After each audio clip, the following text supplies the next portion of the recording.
Landscape to soul summary इसकी मैं बताने जाऊँगा, ध्यान से सुने, ठीक है। कोई उधर की बातें ना करें कि I am just send this video to you also. This chapter divides into two parts. Chapter जो है वो दो भागों में बटा हुआ है अलग अलग, each telling us about art and it's history.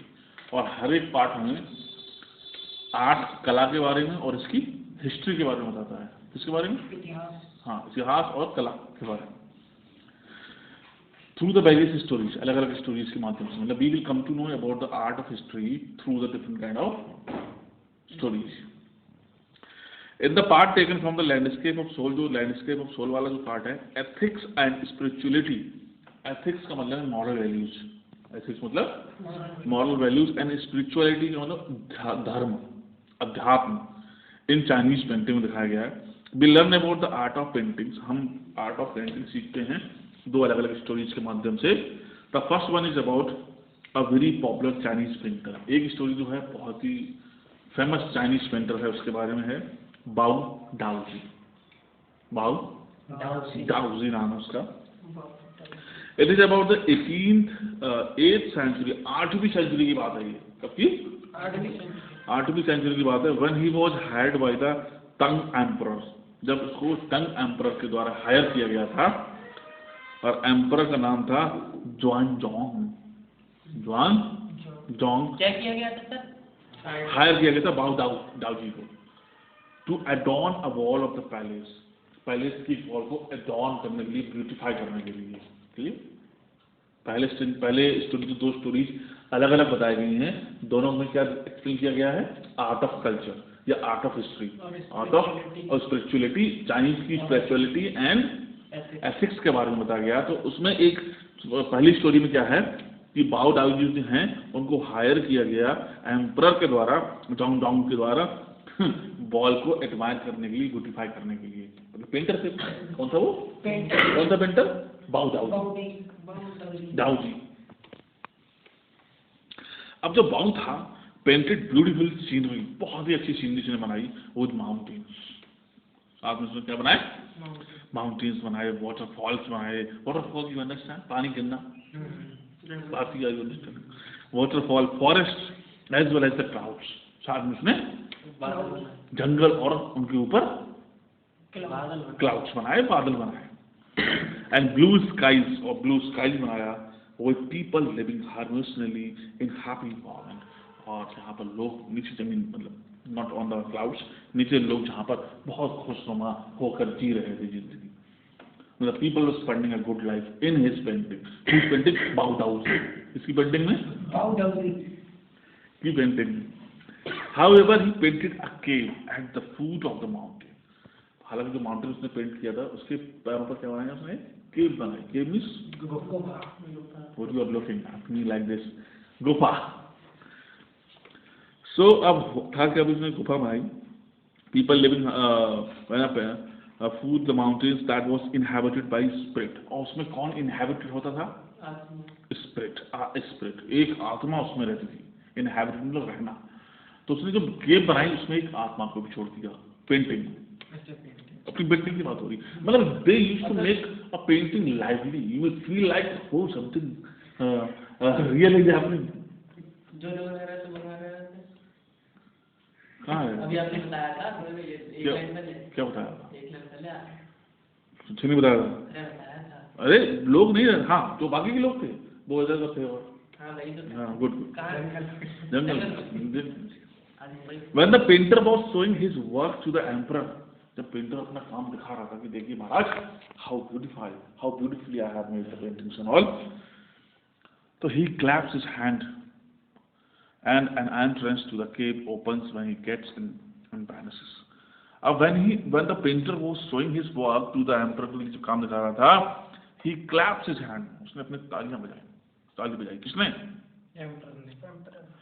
and an entrance पर, और जो एंट्रेंस था टू द केव ओपन्स, उसको खुलता था, केव का जो एंट्रेंस था वो खुलता था, where he gets in and, जहाँ पर वो अंदर गया और वैनिशेस हो गया, गायब हो गया। कौन? आत्मा। मतलब इस तरीके से पिक्चर को डिपिक्ट किया था कि जैसे एंटर हो रहा है, समबडी इज गोइंग इनसाइड, और फिर वहाँ से वो गायब हो जा रही है। अब था क्या नेक्स्ट में, Thus after disappearing the author says, वो जो आत्मा disappear हो जाती थी, author कहता है that denotes the knowledge of mystical inner world. वो किसको उसने देखिए दूसरे शब्दों में एक्सप्लेन किया है, that denotes the knowledge of mystical inner world, मतलब उसकी नॉलेज को दिखाता है जो अंदर इनर वर्ल्ड मतलब जो केव में या जो हमारे शरीर के अंदर जो बहुत ज़्यादा नॉलेज रखी हुई है, जो एंटर तो होती है but it gets balance because we are not taking it to practice, क्योंकि हम उस चीज़ को अभ्यास नहीं कर रहे हैं. Thus it says that only the masters are aware of the way within and can go yonder and metrical forms. मतलब thus it says, इसका मतलब ये हुआ कि the only masters, master मतलब the one who is the owner of this body, या फिर जो केप का ओनर है राजा, are aware of the way, उसी को रास्ते पता है within अंदर जाने के, and can go yonder and material form, अब वो अंदर जा सकता है किस फॉर्म में, मेटेरियलिस्टिक फॉर्म में, किस फॉर्म में, मटेरियल फॉर्म में, और जान सकता है अंदर के इनर वर्ल्ड को. Similarly there is another story, अब दूसरी स्टोरी थी about there is another story about another popular Chinese painter, दूसरा जो है वो भी चाइनीज पेंटर है, उसके बारे में स्टोरी है. Who did not draw a dragon's eye, जिसने पेंट बनाते समय ड्रैगन की आई नहीं बनाई, फूला नहीं, बनाई नहीं. Fearing it would become real and fly out of the paintings. उसने कहा अगर मैं किस बात से वो डर के उसने ड्रैगन की आई नहीं बनाई कि अगर मैं बना दूंगा, किस बात से डर गया था वो कि अगर मैं इसको बना दूंगा तो कहीं ऐसा ना हो कि ये रियल बनकर उड़ जाए, रियल बनकर बेवकूफ थी बट थी, ठीक है. Did not draw a dragon's eye, dragon की आई नहीं बनाई. Fearing, ये बात सोचते हुए डरते हुए, it would become a real, कि ये रियल बन जाएगा and will fly out of his paintings, अपनी पेंटिंग से बाहर निकलकर उड़ जाए. ऐसे बहुत सारे बेवकूफों की स्टोरीज लिटरेचर में लिखी गई हैं. एक ऐसी और था, he was a philosopher, he was actually philosopher, people does this, ज़्यादा जानना भी ज़्यादा कभी कभी नॉलेज के लिए. तो उसको जब समझ में आ गया कि इन सभी लोग मर जाएंगे एंड ये drawn so many beautiful paintings, तो फिर उसने क्या करा कि उसने ही हैज रेड अबाउट कि जब आत्मा जो है हमारी मर जाती है, when our body gets old it changes its soul, तो अपनी जो आत्मा जो है वो एक बॉडी से निकल के दूसरी बॉडी में चली जाती है. तो वो 50 का था करीब, तो उसने सोचा it's time to change the spirit and he went and took a dive into the water and dead, thinking that कि my soul will transfer in another one. तो ये ऐसे बेवकूफ लोग हो जाते हैं, इसको बोलते हैं नॉलेज का गलत यूज. भाई मरना है, सब तुम लोगों को बता दिया यू हैव टू डाई, या obviously we have to die but not today. बोले जब मरना ही है तो फिर क्यों करियर बनाएं, क्यों ये करें, क्यों करें, ये सोच लेके नहीं, तब तो आप मर ही जाओगे आज ही, सुशांत सिंह की तरह, उस व्यक्ति की तरह जो मैंने कहानी सुनाई तुम्हें. मरना that is fine but that is not decided by us. Who will decide that? Relief it वाला. ओके, तो नेक्स्ट क्या है इसमें, we have the third one about master. एक और स्टोरी भी है मास्टर ब्लैक स्मिथ के बारे में. ब्लैक स्मिथ समझते हैं, लोहा. सर ये वाली, ये ड्रैगन वाली खत्म हो गई बदलती है. अच्छा, हाँ, मतलब अलग अलग पेंटर्स के कॉल कह रहा था कि उड़ जाएगा, लड़का कह रहा था ना, जो पेंटर है उसका नाम मेंशन नहीं है इसमें, तो मेंशन भी नहीं नाम, पहले तो डाउजी करके नाम था ना. Next we have the third one about a master. एक तीसरी स्टोरी है मास्टर के बारे में, ब्लैक स्मिथ है. पेंटर ही तो डाउजी था. अरे नहीं, पहले वाले में वो डाउजी, दूसरे में एक पेंटर था. पहले में क्या कहानी थी? पहले में तो थी, तुम समझ रहे हो. सेकंड में ड्रैगन आई वाली थी. मुझे लगा एक चल रही थी. ये क्या कहते हैं जब वो समझ में आ गया. अब थर्ड सुनो. Next we have the third one about a master blacksmith. Master blacksmith के बारे में है. क्वांटन मैट्रिस जो है ये कहते हैं, नाम है इनका, who falls in love with the daughter of a painter. जिनको प्यार हो जाता है एक पेंटर की बेटी से. किनको प्यार हो जाता है? क्वांटन मैट्रिस से. या इनको प्यार हो जाता है एक पेंटर की बेटी से, पेंटर की. As the father was not accepting of his son-in-law belonging such a profession, जबकि फादर उनके जो father as the father was not accepting, जो फादर था उस लड़की का फादर जो पेंटर था उसको वो पसंद नहीं था अपने सन इन लॉ का प्रोफेशन, सन इन लॉ का था क्या प्रोफेसर, प्रोफेसर के सन इन लॉ ब्लैक स्मिथ ही बहुत, what is the black Smith law. ये पसंद था किसको, उनके पेंटर को, हाँ पेंटर को, उसकी डॉटर से वो प्यार करता था, शादी करना था exactly. Belonging to such a profession he still did so, लेकिन उन्होंने फिर भी ऐसा कर दिया, शादी करवा दी। He accepted Quentin because he painted a fly on his board. उन्होंने क्वांटिन को एक्सेप्ट कर लिया क्योंकि उन्होंने क्या बनाई, एक पेंट बनाया, बहुत अच्छी पेंटिंग बनाई, a fly on his board। Fly मतलब मक्खी बोलते हैं, एक अच्छी फ्लाई बनाई उन्होंने उनके बोर्ड पर, बोर्ड क्वांटिन नहीं, क्वांटिन ने, हाँ वो शादी करनी थी, शादी करवा दी क्योंकि उसने एक पेंटिंग बना दी। It had such gentle realism that it resembles a real one। उसने इतनी अच्छी तरीके से बनाई फ्लाई कि वो बिल्कुल सही रियल लग रही थी, बिल्कुल। तो कंफ्यूजन चल रहा है, वो ब्लैक स्मिथ ने बनाई है ना ये ना? अरे आपने ब्लैक स्मिथ नहीं बनाई है सर। हाँ ब्लैक स्मिथ बनाई, तभी शादी के लिए जो बहुत शॉर्ट में है, हाँ तभी तो शादी के लिए तैयार हो गया वो। हाँ वो क्लियर है, हाँ क्लियर है। That is why he got ready for getting married, because the blacksmith had made a good painting of eye on his board। उसका जो बोर्ड था, फ्लाई थी, हाँ फ्लाई बना दी थी, तो उससे वो इम्प्रेस है तो उसने शादी करवा दी। It had such a gentle और बिल्कुल real. Further the author also talks about Chinese philosophy.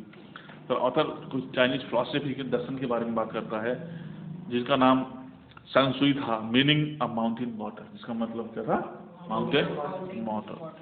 Finally the second part of the getting inside, जो सेकेंड पार्ट था of getting inside outsider art, getting inside outsider path by the Brinda Suri, talks about the concept of art brut. वो किसके बारे में बात करता है, art brut. कर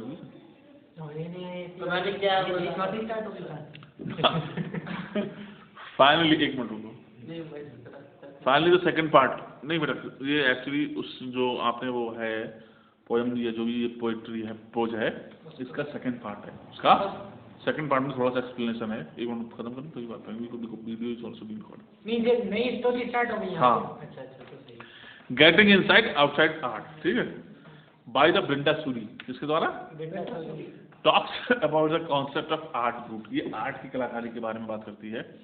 art brut translate to the art of the ones who have no right to be artist. Art brut का मतलब ये है, ये उसका इसका ट्रांसलेशन जो है ये है, आर्ट ऑफ द वंस, एक व्यक्ति की आर्ट जिसको अधिकार नहीं है आर्टिस्ट होने का, जिसको अधिकार नहीं है आर्टिस्ट होने का।